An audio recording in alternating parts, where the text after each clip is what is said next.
Revelation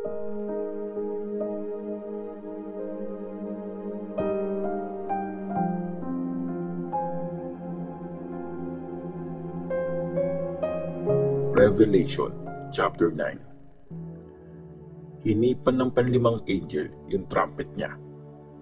May nakita akong star na nahulog sa lupa at binigay sa star ang susi para makapasok sa napakalalim na hukay. Binuksan ng star yung papasok sa napakalalim na hukay. Tapos may lumabas na makapal na usok dun. Parang usok galing sa malaking pugon. Natakpan yung liwanag ng araw at dumilim ang paligid dahil sa usok na yon. Naglabasan ang mga insektong locust galing sa usok at nagkalat sila sa lupa. Binigyan sila ng kapangyarihang manakit kagaya ng mga scorpion. Sinabihan sila na huwag sisirain yung mga damo o mga puno o kahit anong halaman. Ang pwede lang nilang saktan ay yung mga taong walang tatak ng Diyos sa noo. Hindi pinayagan yung mga insekto na patayin ang mga tao, pero pwede silang pahirapan sa loob ng 5 buwan. At kasing sakit ng tusok ng scorpion yung pagto-torture sa kanila. Sa 5 months na yon, gugustuhin ng mga taong mamatay, pero hindi yun mangyayari. Gustong-gusto na nilang mamatay, pero hindi sila mamamatay. Kung titingnan yung mga insekto, para silang mga kabayong nakaredy sa labanan. Merong parang gold na korona sa ulo nila at yung mukha nila parang mukha ng tao. Parang buhok ng babae yung buhok nila at parang ngipin ng layon yung mga ngipin nila.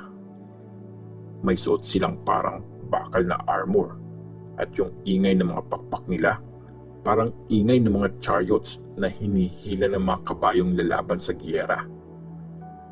May buntot sila na nakakatusok kagaya ng sa mga scorpions at nasa buntot nila yung kapangyarihan para saktan yung mga tao sa loob ng 5 buwan. Meron silang hari na sinusunod. Yun yung angel na in charge sa napakalalim na hukay. Sa Hebrew, Abaddon ang pangalan niya. Sa Greek naman, Apollyon, ibig sabihin, ang tagawasak. Tapos na ang unang lagim. After nito, may 2 pang lagim na darating.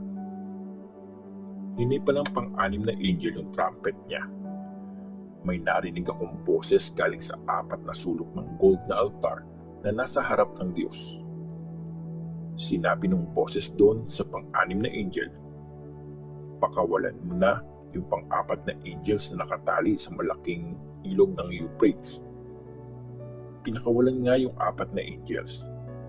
Matagal na silang niredy para sa oras, araw, buwan, at taon na papatayin nila ang 1/3 ng mga tao. Sinabi sa akin kung ilan yung mga hukbong nakakabayo. 200 million lahat. Nakita ko sa vision ko yung mga kabayo at yung mga nakasakay sa kanila ay nakasuot ng armor na kasing red ng apoy, kasing blue ng sapphire at kasing yellow ng sulfur. Parang ulo ng mga layon yung ulo ng mga kabayo at bumubuga sila ng apoy, usok at sulfur. 1/3 ng mga tao ang namatay dahil sa 3 salot na ito. Yung apoy, usok at sulfur na lumalabas sa bibig ng mga kabayo. Nasa bibig kasi ng mga kabayo yung kapangyarihan nila, pati rin sa buntot nila. Parang ahas na may ulo yung buntot nila at ginagamit nila yon para saktan ang mga tao. Hindi nagsisi yung natira sa lahi ng mga tao na nakasurvive sa mga salot na ito. Hindi sila tumalikod o tumigil sa pagsamba sa mga demonyo at sa mga ginawa nilang Diyos-Diyosang gawa sa gold, silver, bronze, bato at kahoy. Mga Diyos-Diyosang hindi nakakakita, nakakarinig o nakakalakad. Hindi rin nila pinagsisihan ang mga ginawa nilang pagpatay, pangkukulang, paggawa ng immoral at pagnanakaw.